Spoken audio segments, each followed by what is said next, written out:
As I've alluded to before, one of the main unanswered questions in psychology, which actually happens to wreak havoc in our field, is that we really haven't defined the concept of change. We're trying to help all these people change, but we really don't quite know ourselves how to graph that, how to diagram that, how that might look.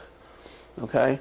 And because of that, actually the field is splintered. All right? As I mentioned, it's split into cognitive, behavioral, psychodynamic, but there's a splintered process in there. It's a problem in the field. So what we're going to have to do is we're going to have to put that all together. We're going to have to give you a unified theory of what change looks like. All right? So in order to do that, I'm going to give you a thought experiment. This is a thought experiment. We're going to use a solar system model, and we're going to diagram this model to better understand the concept of change. All right? So we're only going to go up to Jupiter in this model. And basically you have the planets that kind of rotate around the central sun, right? And this is kind of the standard model for an orbit's gravity system. Okay? So let's say we wanted to change the orbit of Venus, right? Okay, so the question is, how are we going to change the orbit of Venus? All right, so we're focused on Venus. The problem is, of course, Venus is a moving target. All right? But we don't want that to stop us. But what usually happens is we think, okay, because Venus is the one that's moving, okay, we're going to have to focus on Venus. All right, so what are we going to do if we want to change Venus? Well, we might try to push Venus to change. We might pull Venus. We might drag Venus, bump, collide, kiss, say please, please change, please, please, please, please. We might say pretty please. Okay. Or there's something else we could do. Any ideas what else we could do to get Venus to change?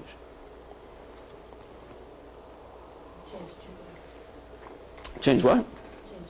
Change Jupiter. Okay. Well, if you change Jupiter, how's that going to affect Venus? The cycle of if the circle of Jupiter changes, it may change the circle of Venus. Okay. Well, actually, it turns out that Jupiter will change, but what we're actually going to change is if we change the gravity. Okay? If we alter the sun's gravity, that will have an impact on the orbit of Venus. Okay, so here I'm kind of showing that the orbit stretches, okay?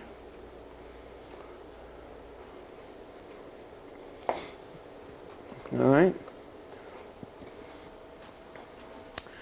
What's interesting about this, by the way, is that if we change the gravity, the orbit changes spontaneously. Okay, so it's not that you're going to convince Venus to change. You're not going to have to give it a cookie to change. The orbit will actually spontaneously change if the gravity changes. And this kind of provides a visual illustration for shifting repetitive behavior. Okay?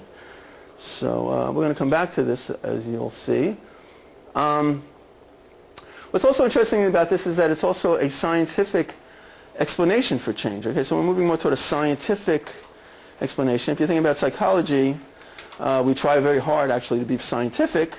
We don't usually match what physics is doing, chemistry, biology, and the medical profession. What's the medical profession think of psychology overall? Don't laugh too hard. All right? Do they respect us? No. All right? And you know, if you think about why don't they respect us? You prove things. Well, you can't prove things, but you know, they have like a model, right? They're like kind of moving toward a unified theory. And if you think about their unified theory, it's all based, the foundation of that theory is based on orbit's gravity phenomena. So if you're talking about chemistry, biology, it's all chemistry. It's all like, you know, it's atoms and molecules and you know, what are these molecules made up of? You know, it's made up of orbits and gravity particles, okay? So what I'm saying is that their theories all come back to this model, okay? I'm going to tell you that I don't think psychology is respected because we have not used this model. So I'm kind of introducing this model, and the hope is that we will get more respect along the way. So in terms of change, actually the change happens in a spontaneous way. In paradox interventions, the change, as in this as well, it's rapid and there's an exponential shift. Okay, so if you can change the gravity, it does not take long for the orbit to shift. Okay, and the other thing that's interesting is that this shift will occur of Venus's own free will. It's not like, oh, Venus, oh, really? I don't want to change. I don't want to do this. All right. You know, if people don't want to change, they're not. But if they do it of their own free will, hey, this ain't so bad, right? Because they're making a choice. Okay. So in that section, we just followed just Venus. Okay, we followed what was going on in Venus.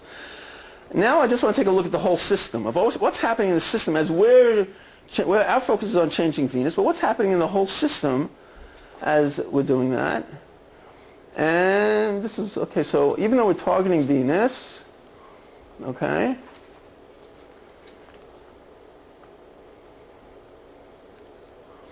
what you'll notice is that even the outer orbit, the whole system, we're talking about a whole system, the system as a whole changes.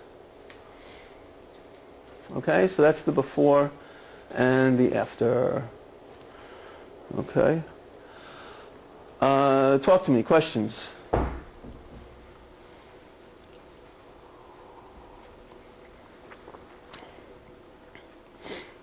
I've seen this before, okay, not a problem. Right? Yeah? Is the change necessarily good of the other planets? Well, using the word good. Yeah. I mean, the truth is change can go both ways. Change can go good or bad, okay, so to speak, if we're, in psychology. The concept of change, by the way, I think you're raising a good point, which I haven't addressed here, is that good change means flexibility, okay? That if you'll notice, the clients that we work with, what's the problem, okay? Is that they have a certain way of reacting to a certain situation in a habitual way, okay? So they don't have that flexibility to do something different, okay? So rather than calling it good or bad, because there's like a judgment on that, what I'm going to say is that positive change has more flexibility to it, okay? Whereas negative change is more constricting, more limited, okay? So part of what we're trying to do in working with clients is obviously to give them more flexibility in what they do. So what's interesting is I don't tell a client that you shouldn't do that behavior. What I try to give the clients is this: you can still do that behavior. I can't stop you from doing the old behavior. However, there are other behaviors that you can also do along with that. All right, so what I'm trying to do is to give the client more of a choice in their ability to do other behaviors. Okay? Okay, other questions?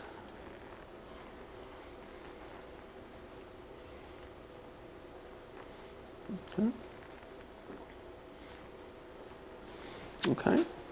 All right, so let's go on to the next one. We're going to